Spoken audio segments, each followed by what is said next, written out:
We're going through a summary of the Ten Commandments, and especially we're going through a summary of the first of the Ten Commandments. The Catechism of the Catholic Church,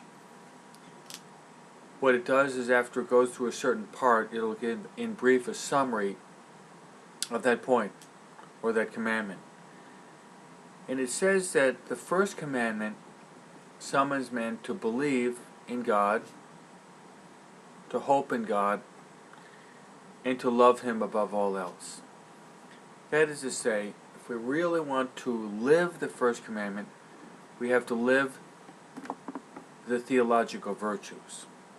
The theological virtues we receive in our souls in the moment of baptism, and they are faith. What is faith? Faith is the theological virtue in which we believe in God even though we don't see God. One of the most eloquent testimonies of faith would be St. Thomas after our Lord appears. And Jesus says to Thomas, "Blessed are those who believe who have not seen." And Thomas says, "My Lord and my God." The virtue of hope. The virtue of hope is basically this. It is trust.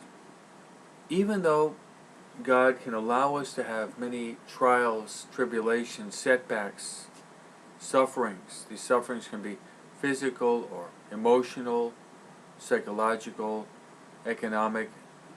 Sufferings can be of many different categories. We have to have hope in God.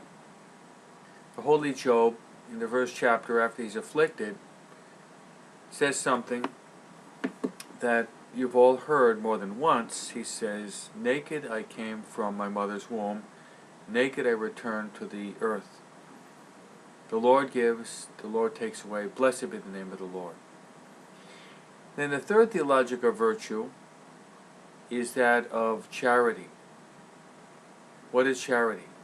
Charity is the greatest of all theological virtues. This we read in 1 Corinthians 13.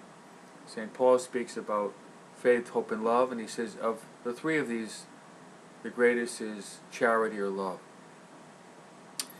Charity, supernatural love, has two dimensions, and it is the vertical part, love of God, and the horizontal part, which would be love of neighbor.